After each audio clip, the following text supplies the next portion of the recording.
Good evening, or hello everyone. How is life? It is Brian Eubank here. It is good to be with each of you again. First off, I recognize that last video that I had on the channel was my first one in a while, and I actually recorded it horizontally, which was not good. So it was my first one back for a while, and I recognize that no, you gotta be horizontal the whole time to really make it a good quality. So apologize for that, but that will be fixed going forward. And second off, I'm not on the trail today, but I am here. Just wanted to share with you something that I was just reflecting on this afternoon in my writing, and also that was sparked by a conversation with somebody else. And that topic is actually on self-validation. So I think it is a very crucial topic to make sure that we do pay attention to self-care. Sometimes paying attention to self-care can feel selfish. For example, in my experience, I feel like I should be lifting up other people who I consider to be more important than myself. This morning, I was the only one at a stoplight on a side road, and when my light turned green, I felt guilty about making everyone on the main road just stop just for me. I want to help validate others because I do not feel validated myself. Today, I walked into a middle school classroom, and everyone started clapping and exclaiming, "Mr. Eubank, yay, good to see you."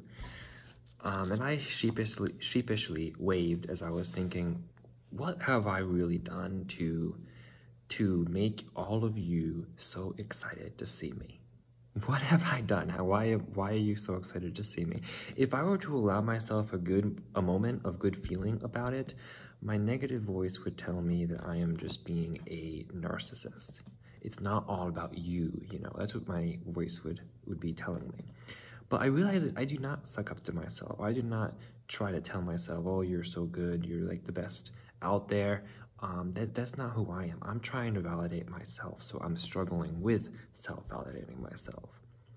But then I feel guilty for even considering that thought.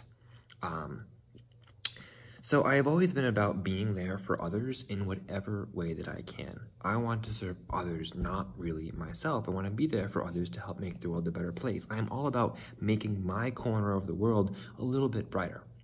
So how are some ways that I can validate myself without feeling full of myself?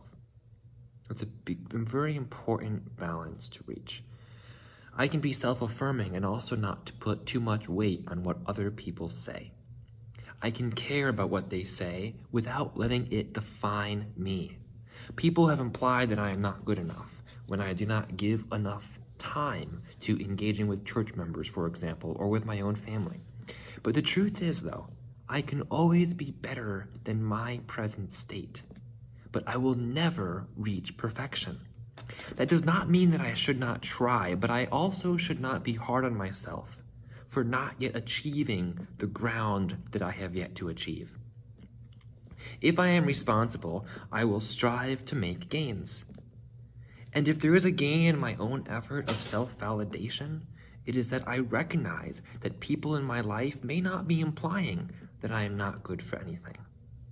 People may actually believe the opposite, that I have a lot of worth, and my own negative voice is trying to convince me of negative things. It is telling me not to go do that thing because I will get in trouble for it, or people will look down at me for it. But sometimes I actually do know what is best for me more than anybody else. And I can do that thing while still being a responsible human being in my continuing learning and career. For example, why am I choosing to thru-hike the Appalachian Trail? That is one decision that I'm making for me, that I believe I need. First, it is a way for me to be master of my time, both on and off the trail. Second, to know that I have the endurance to keep going against incredible challenges. Third, to meet some interesting people.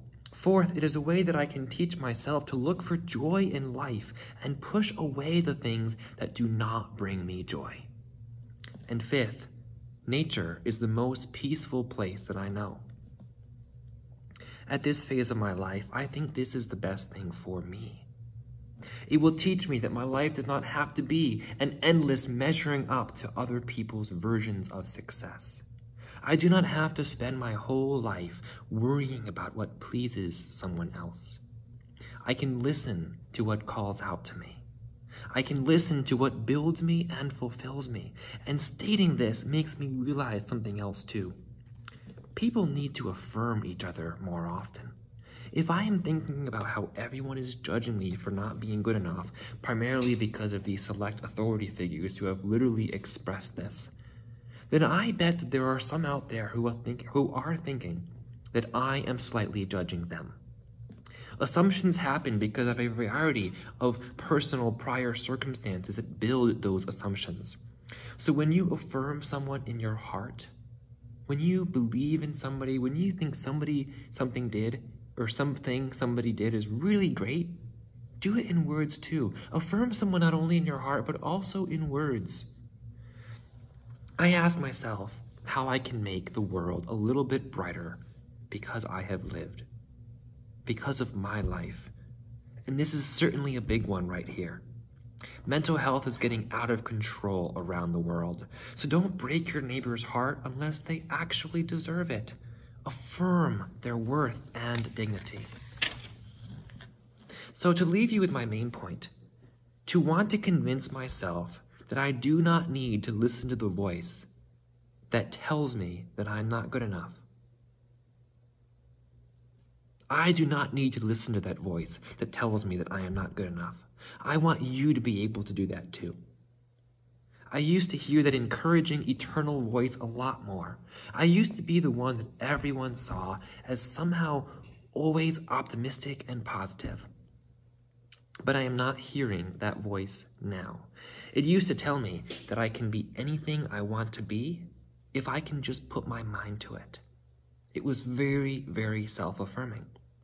And as I am thinking about not hearing this voice and wondering why I'm not hearing that anymore, I wonder if the voice has been here the whole time and I have simply not been paying enough attention to it.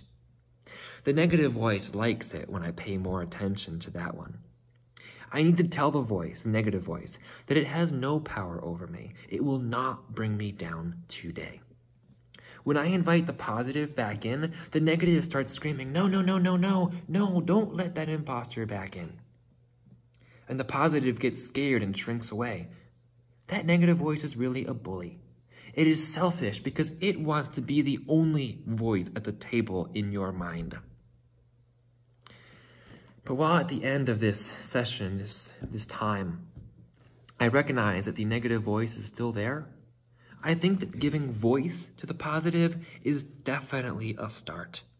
It gives some self-affirmation back. Yes, I can do what feels meaningful to me. My time is my time, and I am the only boss of my time. I choose when to be in service, and I choose when to hike my own hike. I recognize that I am passive in my relationships. I do not challenge authority in my family or in my job or career.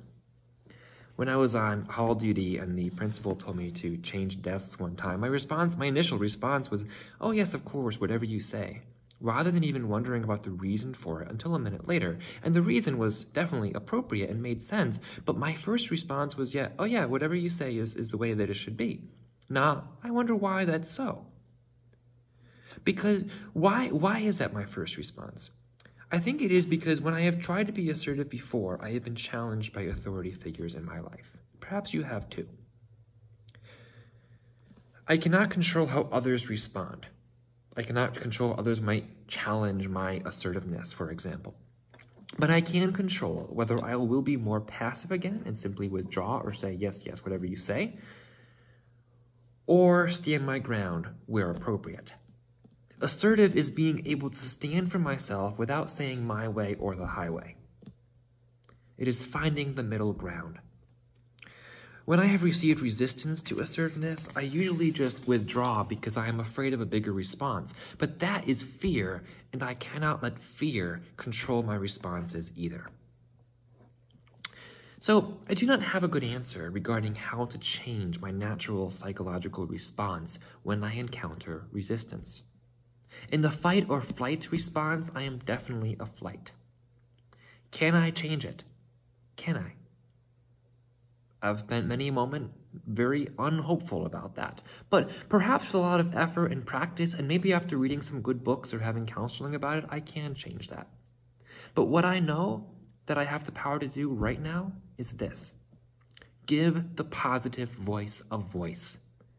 Give the positive voice a seat at your table. Do not let the negative voice intimidate your positive voice into not speaking.